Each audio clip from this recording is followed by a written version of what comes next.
আল্লাহ আমার রব, এই রবি আমার সব। দামে দামে তুন মনে তারি অনুভব।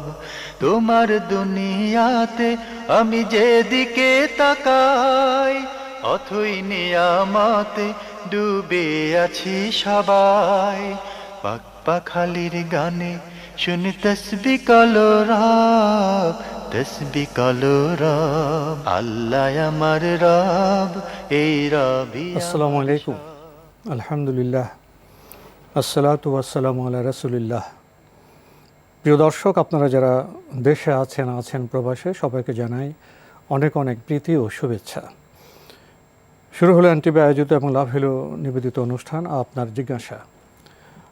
আপনাদের সাথে আছি আমি জাইনুল আবেদিন আজাদ।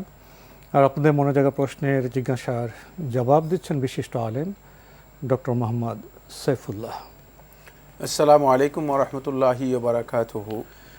প্রিয় দর্শক, চলুন তাহলে জিজ্ঞাসার জগতে। শুরুতে একটি ইমেল পাঠিয়েছেন বারাক হোসাইন মোল্লা।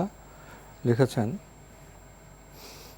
আমার প্রশ্ন হলো, এক মেয়ে তার এক জায়গায় কাবিন হয়েছে, পরবর্তীতে সে এক ছেলের সাথে পালিয়ে যায়, তারপর তাকে বিয়ে করে। এখন মেয়ের বাবা মেয়েকে কোর্টে যায়, তাকে ত্যায্য পুত্র করছে। এটা কতটুকু ইসলাম সম্মত, দয়া করে জানাবেন। মেয়েকে ত্যায্য কন্যা করলেও ত্যায্য হবে না, কিন্তু বাংলাদেশের আইনে সম্ভবত এই ধরনের একটা ঘোষণা দেওয়ার পদ্ধতি আছে। সেটা হচ্ছে কোনো অবাধ্য সন্তান চরম কোনো লঙ্ঘন যদি করে, তাহলে তাকে ত্যায্য ঘোষণা করার একটা পদ্ধতি রয়েছে। আর এই ত্যায্য ঘোষণা করলে সম্ভবত আইন অনুযায়ী সে সম্পত্তির মালিক হবে না, সম্পত্তি থেকে বঞ্চিত হবে। বঞ্চিত হবে। তো এই সন্তান তো আসলেই অবাধ্য সন্তান, ত্যায্য সন্তান, ঠিকই আছে। আর তার সন্তানের যে আমল কাজ, এই কাজ থেকে সে ত্যায্য না, এক জায়গায় কাবিন হয়েছে, তারপর আরেক জায়গায় পালিয়ে গিয়ে বিয়ে করেছে, অভিভাবক সম্মতি ছাড়া। জি, তো এই ক্ষেত্রে অভিভাবকের ত্যায্য সন্তানকে ত্যায্য ঘোষণা করা এর ইসলামী বৈধতা আছে কিনা, বিশুদ্ধ বক্তব্য হচ্ছে এর কোনো বৈধতা নেই। কারণ সন্তানকে ত্যায্য ঘোষণা করা সন্তানের অপরাধের কারণে এটা বৈধ নয়। সেক্ষেত্রে অভিভাবক কী করবে? অভিভাবক সন্তানের সাথে অভিভাবকের সাধারণ সম্পর্ক থাকবে। সন্তানকে যেহেতু সন্তানের বয়স হয়ে গিয়েছে, প্রাপ্তবয়স্ক, এবং সন্তান নিজের ব্যাপারে নিজের সিদ্ধান্ত নিয়েছে, সেক্ষেত্রে অভিভাবক তার করণীয় হচ্ছে যে চুপ থাকবে, এখন এই কাজ থেকে এবং এই সন্তান থেকে বিমুখ থাকবে। এরপর আল্লাহ সুবহানাহু ওয়া তাআলা ফয়সালা করে দিবেন, ত্যায্য করে দিবেন। স্বাভাবিক সৌজন্য সম্পর্ক থাকবে, আল্লাহ তাআলা ত্যায্য করে দিবেন। কারণ আল্লাহ সুবহানাহু ওয়া তাআলা অবাধ্য সন্তানকে দুনিয়াতেও আল্লাহ তাআলা শাস্তি দেবেন। কারণ অবাধ্যতা উকুকুল ওয়ালিদাইন, পিতামাতার অবাধ্যতার ব্যাপারে রাসূলুল্লাহ সাল্লাল্লাহু আলাইহি ওয়াসাল্লাম স্পষ্ট করে বলেছেন যে এটি এমন একটি অপরাধ, এমন একটি গুনাহ, এমন একটি খারাপ কাজ, যার আকিবাহ পরিণতি এবং শাস্তি মানুষ দুনিয়াতেও পেয়ে যাবে, এবং আখিরাতেও তো আল্লাহ সাল্লাল্লাহু আলাইহি ওয়াসাল্লাম বলেছেন যে সালাসাতুন লা ইয়াদখুলুনাল জান্নাহ, তিন দল লোক জান্নাতে প্রবেশ করবে না। তার মধ্যে একজন হচ্ছে আকুন লিওয়ালিদাইহি, যে তার পিতামাতার সাথে অবাধ্য আচরণ করেছে। পিতামাতার অবাধ্য ব্যক্তি সে জান্নাতে প্রবেশ করতে পারবে না। সুতরাং আখিরাতের শাস্তি তো তার রিজার্ভ থাকবেই, বাকি দুনিয়াতে সে একটা অ্যাডভান্স শাস্তি এর জন্য পেয়ে যাবে, ত্যায্য হয়ে যাবে। কিন্তু ত্যায্য পিতার পক্ষ থেকে করাটা এটি ইসলামী শরীয়তে অনুমোদিত বিষয় নয়। আমরা জানলাম বিষয়টি সম্পর্কে। প্রিয় দর্শক, আমাদের হাতে আরেকটি ইমেল পাঠিয়েছেন আব্দুল হান্নান, বাহরাইন থেকে। লিখেছেন, ওয়াজে একজন বক্তা বললেন, স্বামী স্ত্রীর মধ্যে যদি একজন বেনামাজি হয়, তাহলে তাদের বিবাহ বিচ্ছেদ হয়ে যাবে অটোমেটিক। দলিল দিলেন 60 নম্বর সূরা আল মুমতাহিনার 10 নম্বর আয়াত। আয়াতটি অনেক বড়, তাই এখানে দিলাম না।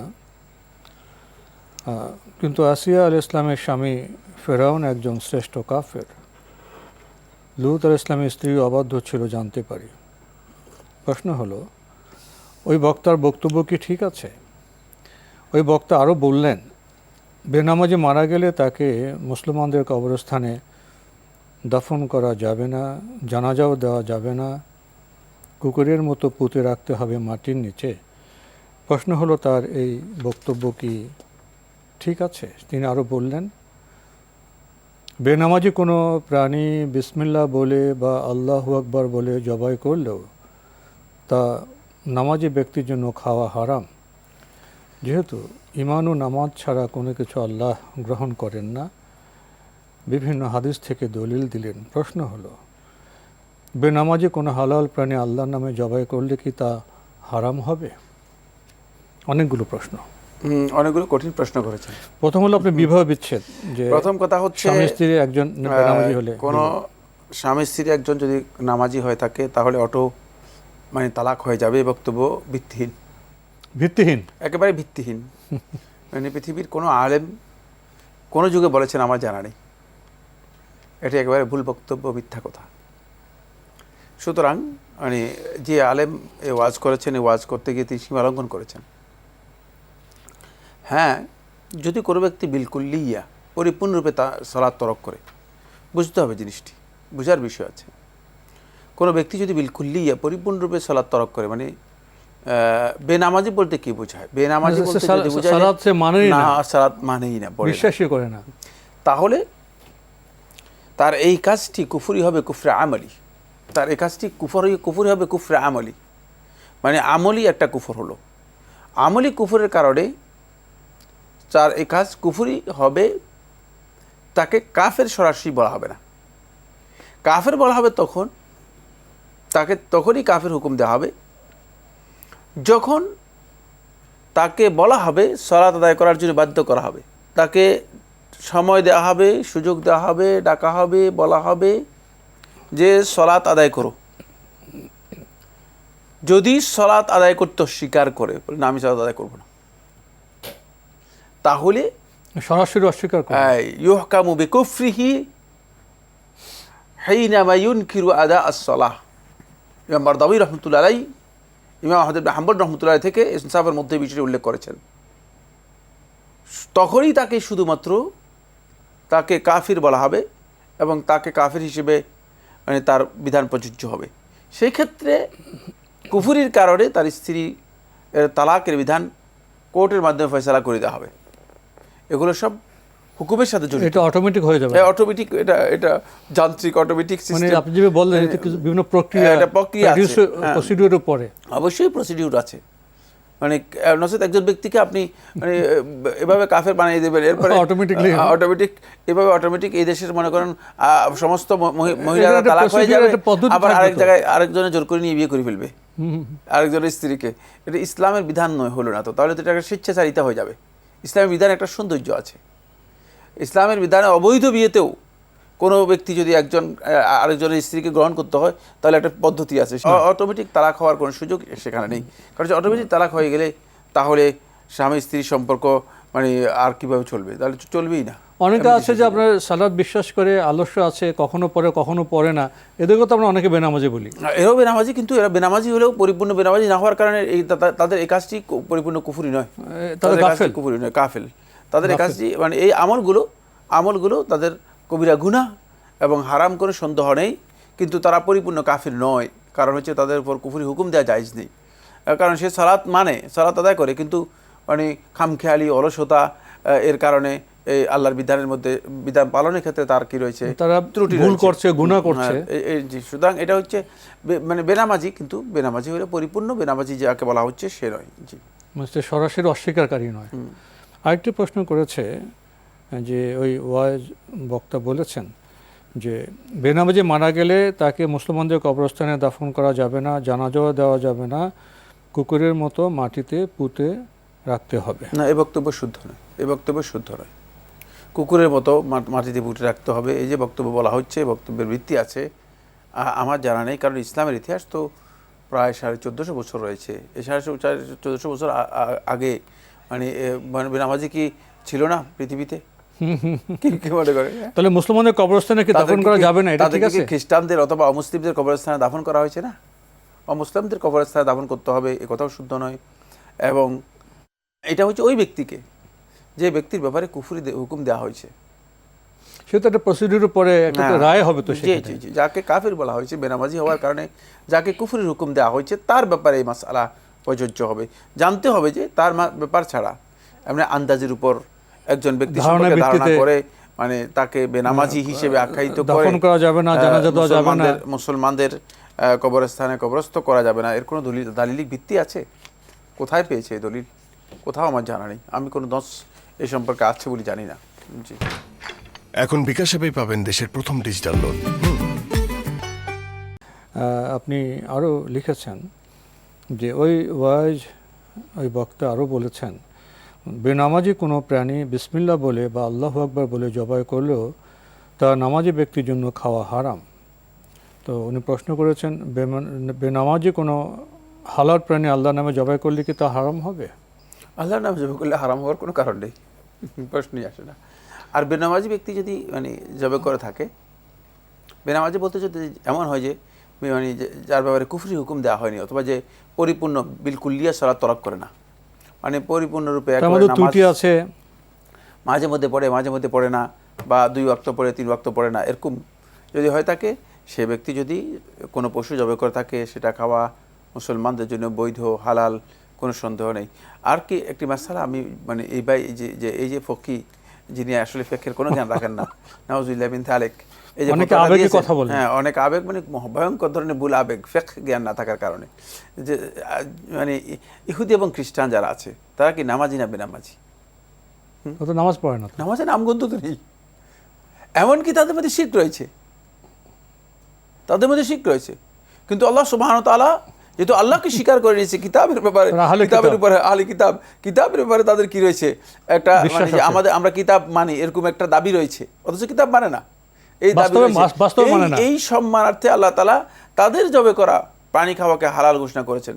যদি এমন হয় যে ব্যক্তি ঈমান এনেছে, আল্লাহকে স্বীকার করে, আখিরাতকে বিশ্বাস করে, সে যখন বিসমিল্লাহ বলে, আল্লাহকে বলে, আল্লাহর নামে জবাই করতেছে, বিশ্বাস আসতো, তার হয়তো 2 ওয়াক্ত নামাজ ছুটে গিয়েছে, অথবা 2 ওয়াক্ত নামাজ অলসতা করে পড়ে নাই, তার খাওয়া জায়েজ হবে না, এই বক্তব্য দেয়া আমি মনে করে থাকি যে নির্বোধ ব্যক্তি ছাড়া জ্ঞানী ব্যক্তি অথবা যাদের সামান্যতম বোধ আছে তারা দিতে পারে, আমি বিশ্বাস করি না। আমরা খুবই গুরুত্বপূর্ণ বিষয়ে অবগত হলাম প্রিয় দর্শক। আমাদের হাতে আরেকটি ইমেল পাঠিয়েছেন সাইদ করিম। আপনি 2টি প্রশ্ন পাঠিয়েছিলেন, আপনার আরেকটি প্রশ্ন রয়ে গিয়েছিল, আমরা আজকে সেই প্রশ্নটির জবাব দেওয়ার চেষ্টা করছি। আপনি লিখেছেন, sometimes we are all the time said we are mu'min. My question is, a true mu'min does not lie, harm people, or have no jealousy, no pride, and other bad things. There are levels of categories to cross being a true mu'min. Muslim plus মহসিন then মুমিন, আপনি সমীকরণ করেছেন Muslim plus মহসিন then মুমিন। আর true মুমিন always says white is white and black is black. Then I will say we are not true মুমিন, we are Muslim. There are really few peoples in this world who are true মুমিন। Hope you can give my answer. কি যাচ্ছে না উনি মুমিনের সংজ্ঞা জানতে চাচ্ছেন, একটা বেড়াজালের মধ্যে পড়ে গিয়েছে। উনি আবার নিজেই বলছেন মুসলিম প্লাস মুহসিন ইজ ইকুয়াল টু মুমিন। আমরা মুসলিম কিন্তু আমরা অনেকেই মুমিন নই। এই বক্তব্য শুদ্ধ নয়। যা আপনি যে কথাগুলো মেহেরবানি করে বলেছেন, জাযাকুমুল্লাহু খাইরান, আল্লাহ সুবহানাহু ওয়া তাআলা আপনাকে আরো জ্ঞান বৃদ্ধি করে দিন, একটা শব্দও শুদ্ধ নয়, জানতে হবে। জি, মুহসিন, মুসলিম প্লাস মুহসিন এই যে সর্বোচ্চ গ্রেড, মুহসিন সবার উপরে। উনি বলছেন যে মুসলিম প্লাস মুহসিন ইকুয়াল টু মুমিন, মুমিনকে মুহসিনের উপরে, নিজের আন্দাজের উপর এই বক্তব্য গ্রহণ করেছেন। যদি আপনি হাদিস থেকে গ্রহণ করতেন, হাদিস জিবরিল থেকে, তাহলে স্পষ্ট হতো যে আপনি আসলে জিনিসটা বুঝতে ভালো পারতেন। মুহসিন হচ্ছে মানে এই গ্রেডের মধ্যে সর্বোচ্চ গ্রেড। ইহসানের গ্রেড হচ্ছে সর্বোচ্চ গ্রেড। মুমিন তো যে ঈমান রাখে, এটা প্রাথমিক অবস্থা। ইহসানের গ্রেড মুত্তাকির গ্রেডের উপরে। মুত্তাকিরাই মূলত মুহসিনদের মানে গ্রেডে আস্তে আস্তে পৌঁছবে, মুহসিনের গ্রেডে আস্তে আস্তে পৌঁছবে। যে আল্লাহু ইউহিব্বুল মুহসিনিন, আল্লাহ তাআলা মুহসিনদেরকে ভালোবাসেন। মানে মোত্তাকিদের গ্রেডের পরেই মুহসিনের গ্রেড রয়েছে। আপনার এখানে যেখানে মিস্টেক হয়ে গেছে সেটা হচ্ছে ইসলাম এবং ইমানের মধ্যে আপনি পার্থক্য করতে পারেন নাই। ইসলামের দুটি মানে পরিভাষা রয়েছে, খুব ভালো করে খেয়াল করতে হবে। ইসলামের দুটি মৌলিক পরিভাষা রয়েছে, ইসলামকে দুটি অর্থে মৌলিকভাবে মানে ব্যবহার করা হয় থাকে। একটা হচ্ছে আল ইসলাম হুল ইস্তিসলাম লিআওয়ামিরিল্লাহ আযজা ওয়া জাল। ইসলাম শুধুমাত্র আল্লাহর নির্দেশকে মেনে নেয়া, সেটা শাহাদাতের মাধ্যমে নিজে মুসলিম হিসেবে নিজেকে ঘোষণা করা, স্বীকৃতি দেওয়া। এবং জাওয়াহির যেগুলো আছে মৌলিক বিষয় হচ্ছে কয়টি? 5টি। এগুলোকে মেনে নিবে। আন তুমিনা বিল্লাহি ওয়া মালাইকাতিহি, আন তাশহাদা আল্লা ইলাহা ইল্লাল্লাহ ওয়া আন্না মুহাম্মাদান আবদুল্লাহি ওয়া রাসূলুহু, ওয়া তুকিমুস সালাহ ওয়া তু'তিজ যাকাত ওয়া তাসুমু রমাদান ওয়া তাহুজ্জা বাইতুল্লাহিল হারাম ইন ইসতাতা'তা ইলাইহি সাবিলা। এটা এই 5টা, অর্থাৎ শাহাদাতাইনের ঘোষণা দেবে, সালাত কায়েম করবে, সিয়াম পালন করবে, হজ আদায় করবে, তারপরে যাকাত দেবে। এই যে এগুলো, এই মৌলিক বিষয়গুলো মেনে নেওয়ার নাম হচ্ছে মুসলিম। এটা হচ্ছে প্রথম মানে টার্মোলজি। এটা যারা মেনে নিবে, শাহাদাতের ঘোষণা দিয়ে এগুলো যারা মেনে নিবে, তারা নিজেদেরকে মুসলিম দাবি করতে পারবে। এটা সিম্পল, একেবারে সিম্পল। এটাকেই মুসলিম বলা হয়ে থাকে। এটা হলো মুসলিম, সাধারণ মুসলিম, মানে মুসলিমের জেনারেল যে পরিভাষা, সেই পরিভাষা। আর মুসলিমের আরেকটি পারিভাষিক অর্থ রয়েছে, সেটা হচ্ছে আল মুসলিম মানে বিল কুল্লিয়া ও বিত্তাম, মানে পরিপূর্ণরূপে যে ইসলাম গ্রহণ করেছে। হুয়াল ইনকিয়াদুত তাম লিআদাই আওয়ামিরিল্লাহ ওয়াল ইজতিনাব আন নাওয়াহিহি। আল্লাহ তাআলার নির্দেশগুলো পালনের ক্ষেত্রে নিজেকে পরিপূর্ণরূপে সব কিছুকে মেনে নিয়ে আমল করা এবং নিষেধগুলো থেকে সম্পূর্ণরূপে নিজেকে বিরত রাখা, মানে নিজেকে সম্পূর্ণরূপে আল্লাহ তাআলার কাছে আত্মসমর্পণ করে যাওয়া, এটা নাম হচ্ছে মুসলিম। এটা হলো ইসলামের একেবারে সর্বোচ্চ গ্রেড। এই গ্রেডের উপর আর কোনো গ্রেড নেই। এটা আল্লাহ তাআলা বলেছেন, ইয়া আইয়ুহাল্লাযীনা আমানু তাকুল্লাহা হাক্কা তুকাতিহি ওয়া লা তামুতুন্না ইল্লা ওয়া আনতুম মুসলিমুন। এই ইমানদারগণ, তোমরা আল্লাহকে ভয় করো, হাক্কা তুকাতিহি, যেভাবে ভয় করা দরকার, ওয়া লা তামুতুন্না ইল্লা ওয়া আনতুম মুসলিমুন, আর তোমরা মুসলিম না হয় মৃত্যুবরণ করো না। এটা হচ্ছে একেবারে সর্বোচ্চ গ্রেড। এই গ্রেডে গিয়ে মানুষদেরকে মরতে বলা হয়েছে। এটা হচ্ছে সর্বোচ্চ গ্রেড, যেখানে আল্লাহর বিধানকে পরিপূর্ণরূপে নিজের মধ্যে বাস্তবায়ন করতে পেরেছে। আর এটা হচ্ছে ঈমান। এই ঈমানের এই গ্রেডটা যখন ইসলামের উল্লেখ না থাকে, তখন ঈমান এবং ইসলাম দুটো একসাথে সম্পৃক্ত হয়। এটা এর মধ্যে অন্তর্ভুক্ত, মানে কিছু বিষয়ের প্রতি বিশ্বাস থাকা। পারিভাষিক, তখন বিশ্বাসটা এর মধ্যে অন্তর্ভুক্ত হয়ে যাবে। আর যদি ইসলামের কথা উল্লেখ থাকে, তখন ঈমানটা হচ্ছে আলাদা বিষয়। এর রোকন হচ্ছে 6টি। সেগুলো আমরা জানি, যে অনেকে জানি 6টি রোকন রয়েছে। আন তুমিনা বিল্লাহ, আল্লাহর প্রতি ঈমান আনা, ও মালাইকাতিহি, ফেরেশতাদের প্রতি, ও কুতুবিহি, কিতাবের প্রতি, ও রাসূলিহি, রাসূলদের প্রতি, ওয়াল ইয়াউমিল আখির, আখিরাতের প্রতি, ওয়াল কাদের, তাকদীরের প্রতি। এই মৌলিক বিষয়গুলো পরিপূর্ণরূপে ঈমান আনার নাম হচ্ছে মুমিন। মানে বিশ্বে যারা ঈমান আনলো তারাই মুমিন। হ্যাঁ, তারাই মুমিন। এই যে মুমিন, মানে এই বিষয়গুলোর প্রতি তার পরিপূর্ণ ঈমান থাকলে তিনি হবেন মুমিন। আর এই মুমিনের এই সাথে যুক্ত হচ্ছে ঈমানের কতগুলো শাখা আছে, যে শাখাগুলো তাকে কি করতে হবে, এটা এই ঈমানের দাবিগুলো পূরণ করার জন্য এই শাখাগুলো বাস্তবায়ন করতে হবে। এই শাখাগুলো পরিপূর্ণরূপে যে ব্যক্তি বাস্তবায়ন করলে এগুলো পরিপূর্ণ মুমিন, যেটাকে আপনি ট্রু মুমিন বলেছেন। সুতরাং এটা হচ্ছে ওই শাখাগুলো। 70-এর অধিক শাখা রয়েছে সহিহ বুখারী হাদিসের মধ্যে রয়েছে, 60-এর অধিক শাখা রয়েছে সহিহ বুখারী মুসলিমের হাদিসের মধ্যে রয়েছে। রাসূলুল্লাহ সাল্লাল্লাহু আলাইহি ওয়াসাল্লাম বলেছেন যে 70-এর অধিক শাখা রয়েছে। এই শাখাগুলো যদি কেউ পূরণ করে থাকে, তাহলে সে ব্যক্তি ট্রু মুমিন, পরিপূর্ণ প্রকৃত ঈমানদার, এই যে গ্রেড আছে সেই গ্রেডে উত্তীর্ণ হতে পারবে। কিন্তু এটা এই নয় যে মুসলিম প্লাস মুমিন, তাহলে আপনি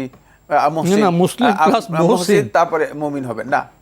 আর মুহসিন হচ্ছে যে ব্যক্তি আসলে ঈমান এবং ইহসানের, ঈমান এবং ইসলামের মৌলিক দুটি জিনিসকে পরিপূর্ণরূপে, মানে দুটি শর্ত পূরণ করে সর্বোচ্চ পর্যায়ে আদায় করতে পেরেছে, সে হচ্ছে মুহসিন। তাহলে আমি আপনার যে বক্তব্য রয়েছে সেই বক্তব্যটাকে খোলাসা করে দিয়েছি।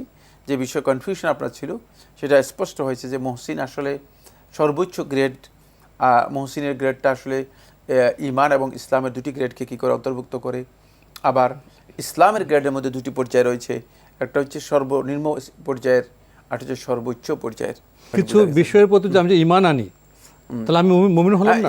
ঈমানের বিষয়গুলো এবং ইসলাম বিষয়গুলো এক নয়। ইসলাম বিষয়গুলো জাওয়াহের, আমি বলেছি হাদিসের মধ্যে, যেগুলো ওই যে 5টি বিষয়, ইসলামের স্তম্ভ হচ্ছে 5টি, আর ইমানের স্তম্ভ হচ্ছে 6টি। তাই মুসলিম হতে হলে তো ওই বিষয়গুলো তো বিশ্বাস করতে হবে তো। এই জন্য এগুলো ছাড়া তো মুসলিম হওয়া যাবে না, যেগুলো ইমানের বিষয়গুলো বললেন। ইমানের বিষয়গুলো অবশ্যই ইমান আনতে হবে, সেগুলো এগুলো ছাড়া তো মুসলিম হওয়া যাবে না। কিন্তু সেগুলো ইমান আনবে এবং সাথে ইসলামের এই বিষয়গুলোকে মানতে হবে। ইসলামের এই দুইটি বিষয়কে যখন যুক্ত করবে, তখন সে ব্যক্তি মানে এই ইসলাম এবং ইমানের মৌলিক এই বিষয়গুলোকে পরিপূর্ণ পালন করার দুটি শর্ত পরিপূর্ণরূপে সুন্দরভাবে পালন করতে পারবে যে ব্যক্তি, সেই মুহসিন হতে হবে। সেটা হচ্ছে এমন পর্যায়ে সেই ইবাদতটা পালন করবে, এই বিষয়গুলো পালন করবে, অন্তরের মধ্যে ধারণ করবে যে আনতা আবুদা লিল্লাহি কাআন্নাকা তারাহ, যে তুমি আল্লাহ তাআলা ইবাদত করছো, মনে হচ্ছে যেন আল্লাহ তাআলাকে দেখতে পাচ্ছ। এভাবে প্রশ্ন করতে বোঝার জন্য, তাহলে মুসলিম এবং মুমিন কি এটা বিশ্বাসের স্তরে, মুসলিম এবং মুহসিনের বিষয়গুলিকে বিশ্বাসের স্বীকৃতির পর্যায়ে? না, মুহসিন হচ্ছে ঈমান এবং আমল, বিশ্বাস এবং আমল দুইটা। আমি মুহসিন বলছি না, আমি বলছি মুসলিম এবং আপনার মুমিন এই বিষয়গুলি কি বিশ্বাসের স্তরে, স্বীকৃতির স্তরে? শুধু বিশ্বাস নয়, বিশ্বাস এবং আমল দুইটার সাথে জড়িত। ইমানের মৌলিক বিষয়গুলো বিশ্বাসের সাথে জড়িত, কিন্তু এর সাথে আমল যুক্ত, ঠিক আছে? আর ইসলামের মৌলিক বিষয়গুলো সবগুলোই আমলের সাথে জড়িত। তো মুহসিন হলো তো বিশ্বাসও থাকতে হবে, আমলেরও উচ্চ গ্রেডে যেতে হবে, তাহলে আমরা মুহসিন হব। ঈমান এবং ইসলাম দুইটা অবশ্যই থাকতে হবে। এবং মুহসিন হতে গেলে আমলটা এখানে খুবই গুরুত্বপূর্ণ বিষয়। আমল ইসলামের মধ্যে গুরুত্বপূর্ণ বিষয়, ঈমানের মধ্যে গুরুত্বপূর্ণ বিষয়। পার্থক্যটা কি? একজন মুমিনের মধ্যে মুহসিনের পার্থক্যটা কি? পার্থক্য হচ্ছে ঈমান এবং ইসলামের মৌলিক দুটি বিষয় যুক্ত করার পরে সে এই কাজগুলোকে এমন পর্যায়ে পালন করবে, যেই পর্যায়ে গিয়ে উচ্চ পর্যায়ে নিয়ে যাবে, যে মনে হচ্ছে যে আল্লাহ তাআলাকে দেখতেছেন, মানে তার এই ইয়াকিন এর পর্যায়ে পৌঁছে, তার যে মানটা ওই পর্যায়ে হবে। তার মুহসিনের সাথে মানের সম্পর্ক আছে অবশ্যই, মানে সর্বোচ্চ গ্রেডের সম্পর্ক আছে। তো আজকে আমাদের এখানেই শেষ করতে হচ্ছে। আপনাকে অনেক ধন্যবাদ। আপনাকে অনেক ধন্যবাদ। প্রিয় দর্শক, আমরা দেখছিলাম এনটিভি আয়োজিত এবং লাভেল নিবেদিত অনুষ্ঠান আপনার জিজ্ঞাসা। আমাদের অনুষ্ঠান আপনারা এনটিভি অনলাইনেও দেখতে পারবেন, ভিজিট করুন www.ntvbd.com। এছাড়া ইউটিউবে এবং আমাদের ভেরিফাইড ফেসবুক পেজে অনুষ্ঠান দেখতে পারবেন। আজকে শেষে এসে আমরা কিছু পরিভাষা নিয়ে কথা বলছিলাম, মুসলিম, মুমিন, মুহসিন। আসুন এই পরিভাষাগুলো সম্পর্কে আমরা আরও গভীরভাবে জানার চেষ্টা করি। এবং মুহসিন হতে হলে তো আমলের প্রয়োজন হবে, এবং শুধু আমল নয়, সে আমলকে মানোত্তীর্ণ করতে হবে। আসুন এসব বিষয়ে আমরা আরও সচেতন হই। চিঠি লিখুন, প্রশ্ন পাঠান আমাদের ঠিকানায়। পরিচালক আপনার জিজ্ঞাসা, এনটিভি, বিএসসিসি ভবন, 7ম তলা, 102 কাজী নজরুল ইসলাম এভিনিউ, কারওয়ান বাজার, ঢাকা 1215। ইমেল অ্যাড্রেস আপনার জিজ্ঞাসা @ntvbd.com।